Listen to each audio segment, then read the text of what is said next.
C'est un petit village de Normandie qui fait beaucoup parler de lui. Mohamed Amra, incarcéré au centre pénitentiaire de Condé-sur-Sarthe. Il dort désormais dans l'une des prisons les plus sécurisées de France. Mohamed Amra de retour en prison au centre ultra sécurisé de Condé-sur-Sarthe dans l'Orne. Condé-sur-Sarthe, 2000 habitants. Une bourgade devenue célèbre pour son centre pénitentiaire. Une prison au milieu des champs qui s'apprête à recevoir les narcotrafiquants les plus dangereux du pays. C'est ici qu'est incarcéré Mohamed Amra depuis son extradition de Roumanie. On n'est pas surpris. Ça fait peur un peu quand même. On fait avec. Parce qu'on a pas mal de gardiens qui sont venus habiter dans la commune. Donc là, ouais, ça m'inquiète plus pour eux. Maintenant, il est derrière les barreaux, donc il n'a plus la même vie. Le 26 février dernier, au milieu de la nuit, c'est par hélicoptère que Mohamed Amra est transporté à Condé-sur-Sarthe. Il est immédiatement conduit dans le quartier de haute sécurité de l'établissement. Mais quelle est vraiment la vie en prison pour le détenu le plus surveillé de France? Dans quelles conditions est-il incarcéré? Je ne sais pas où est l'accueil. On va voir. Christophe Blanchet est député du Calvados. Ah, il y a quelqu'un là. Comme tous les parlementaires, la loi lui permet d'entrer quand il le veut en prison. Député Blanchet, j'ai rendez-vous. Pour vérifier les conditions de détention des prisonniers. Alors, à notre demande, Oui, pièce d'identité, s'il vous plaît. Voilà. Christophe Blanchet a accepté de visiter l'établissement Comment allez-vous? Ça va? où est détenu Mohamed Amra. Ok. Merci. Et là, aujourd'hui, donc, il y a combien de détenus? Donc actuellement, on a 105 détenus. C'est dans sa circonscription que vivait Arnaud Garcia, l'un des 2 agents pénitentiaires abattu par le commando qui a libéré Mohamed Amra. C'est à monsieur Christophe Blanchet pour le groupe démocrate. Étant donné le profil de ces criminels et leur capacité à exercer une influence depuis l'intérieur des prisons, notamment grâce aux ressources financières issues du narcotrafic, comment garantir la protection de tous ceux qui sont à leur contact au quotidien? Comment assurer que le personnel pénitentiaire ne soit ni menacé, ni infiltré, ni corrompu sous la pression de ces réseaux criminels? Il est fondamental que ces individus, une fois derrière les barreaux, n'aient plus aucune influence à l'extérieur et qu'ils ne puissent en aucun cas organiser leur trafic depuis leurs cellules et menacer les gardiens ou leurs familles. Inaugurée en 2013, la prison de Condé-sur-Sarthe a été construite pour accueillir les détenus les plus dangereux du territoire. De manière classique, dans une prison, une porte s'ouvre que lorsque la précédente est fermée. Ouais. Une prison ultra moderne, ultra sécurisée, qui a vu passer des criminels comme Youssouf Fofana, le chef du gang des barbares, Tony Meillon, le meurtrier de Laetitia, ou encore le braqueur Redouane Faïd, spécialiste des évasions. L'incarcération, même très dure, doit se faire dans des conditions de dignité. C'est aussi pour les personnels, d'être dans un environnement sain, où il n'y a pas de rats, il n'y a pas de nuisibles. Une prison propre, silencieuse et surtout très cloisonnée. Construite pour que les détenus les plus sensibles ne se côtoient pratiquement jamais. En fait, on a effectivement un sas de sécurité entre la cour. Vous l'avez vu, on a énormément de systèmes de vidéosurveillance. On a 4 miradors occupés 24 heures sur 24 depuis l'ouverture de l'établissement, tous armés évidemment. On a un domaine assez vaste. C'est aussi l'intérêt, je trouve, de Condé, c'est d'avoir une emprise foncière assez vaste, ce qui permet de voir le danger arriver. On n'est pas dans une zone parfois urbaine où on a des immeubles juste à côté qui permettent de projeter. Voilà. Et après, au niveau des airs, on a évidemment, comme sur beaucoup d'établissements maintenant, depuis l'évasion de 2018 sur Réau, l'ensemble de la partie détention couverte par des filins anti-hélicoptères qui évitent évidemment un aéronef de se poser pour pouvoir récupérer quelqu'un. Donc en termes de moyens de sécurité, je vais dire, je considère qu'il ne nous manque rien.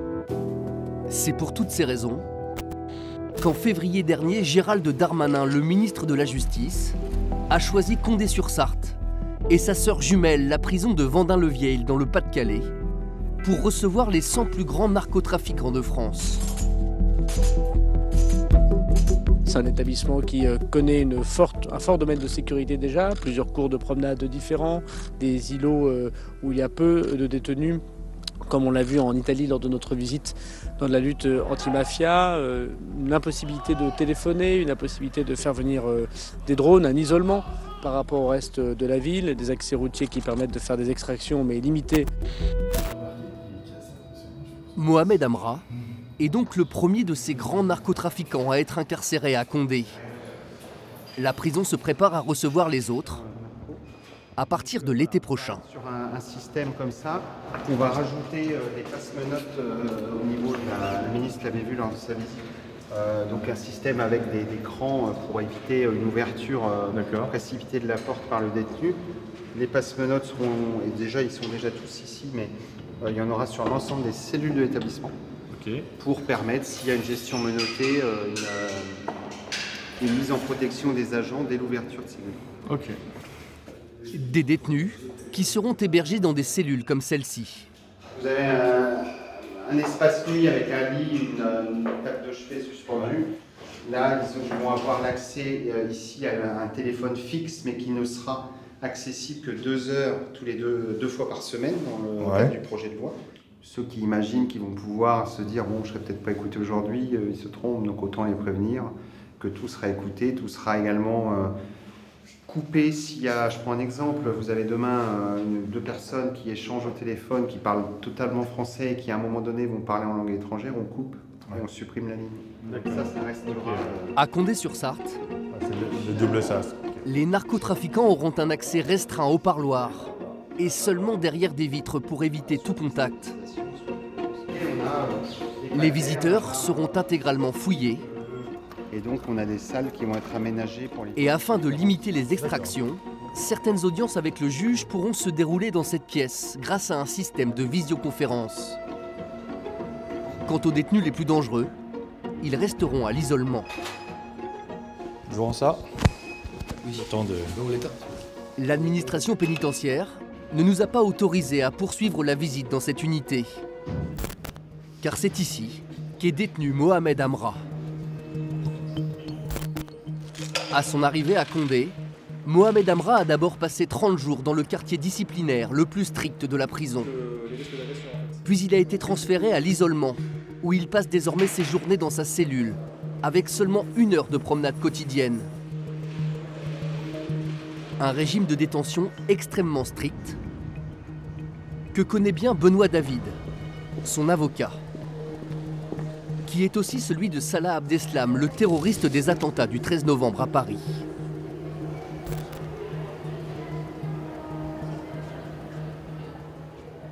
Il est placé à l'isolement de manière permanente, où il ne croise absolument personne, où il est fouillé 2 fois, quasiment 2 fois par jour, physiquement et sa cellule également. Il est menotté de manière constante dès qu'il voit quelqu'un de l'extérieur de la détention. Même lorsqu'il est face à un juge, il reste menotté. Il est réveillé toutes les 2 heures également par des rondes nocturnes. Il est entouré de 3 à 4 surveillants lorsqu'il est extrait de sa cellule. Et tout l'étage est bouclé d'ailleurs j'ai pu le rencontrer, notamment au parloir avocat, où là il y avait interdiction à ce qu'il y ait d'autres détenus ou d'autres avocats présents au parloir avocat en même temps que moi. Il y a quelques années, l'une de nos caméras avait pu filmer la manière dont un simple repas est servi aux prisonniers, détenus dans ce quartier de haute sécurité. Des détenus comme Mohamed Amra.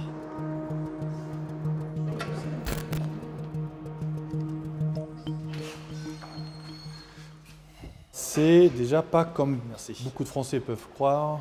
C'est pas le confort, c'est pas le Club Med, c'est pas Ibiza, c'est spartiate. Comment vous avez vécu aussi l'annonce qu'il allait être transféré ici, que ce détenu particulier...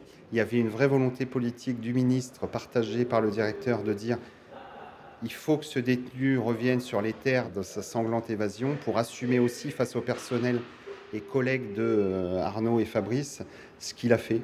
Donc c'est une vraie volonté assumée de l'administration qui est aussi aux antipodes de ce qui se ferait habituellement. Habituellement, on aurait dit on délocalise de peur de surréaction des agents. Là, le directeur nous a fait l'honneur finalement qu'on est sur Sarthe d'accueillir ce détenu, puisque ça montre l'extrême confiance qu'il a dans les équipes sur place, de pouvoir gérer un détenu malgré l'émotion, l'émoi, tout ce que ça comporte en termes de ressenti humain, vis-à-vis de sa personnalité à ce détenu.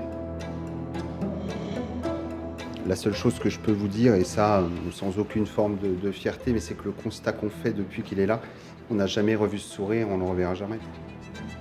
Mais même à l'isolement, Mohamed Amra a refait parler de lui début avril. Mohamed Amra, qui est incarcéré à la prison de Condé-sur-Sarthe, va déposer plainte contre l'administration pénitentiaire. Il affirme avoir reçu des coups de la part de ses gardiens et a porté plainte auprès du tribunal administratif d'Alençon par la voix de son avocat. Mon client m'a indiqué qu'il avait été victime de violences de la part de surveillants après une fouille de sa cellule et une fouille corporelle. On lui aurait cassé le pied, je l'ai vu arriver avec un plâtre. Il est apparu que finalement le pied n'était pas cassé. J'ai demandé à ce que les vidéos soient figées pour être transmises à l'autorité judiciaire. Je n'ai eu aucune réponse. J'ai dû saisir 5 jours après le tribunal administratif de Caen en référé liberté pour faire saisir les vidéos. Bien évidemment, les vidéos du couloir qui m'intéressaient, mais surtout les vidéos GoPro qui sont sur les caméras piétons, ce qu'on appelle sur les surveillants. Et par hasard, elles ne fonctionnaient pas ce jour-là à Condé-sur-Sarthe. Et donc, nous n'avons pas les vidéos de ce qui a pu se passer dans la cellule. Bonjour. Selon nos informations, toutes les plaintes déposées par Mohamed Amra ont été classées sans suite. Parfois, le grand public peut se dire « Oh là là, ils vont mettre ces gens-là au cœur des collègues de M. Garcia et de M. Muello. Ça va finir en tabassage en cellule ?» Pas du tout. Malgré les tentatives et les simulacres de recours pour violence qu'on a pu voir ces derniers temps, les décisions judiciaires sur ces recours ont prouvé qu'il n'y a jamais eu un geste déplacé envers M. Amra. Par contre, je tiens aussi à préciser que c'est plutôt lui sur 2 incidents qui a menacé et insulté les surveillants qui ont causé aussi des sanctions disciplinaires. Donc les surveillants sont extrêmement professionnels. Le jeu, effectivement, de se faire passer pour une victime du système ne fonctionnera pas ici. Mohamed Amra pourrait rester de très longues années en quartier de haute sécurité. Il risque la prison à perpétuité pour avoir planifié son évasion qui a conduit au meurtre de 2 agents pénitentiaires. Son procès s'ouvrira un jour devant une cour d'assises.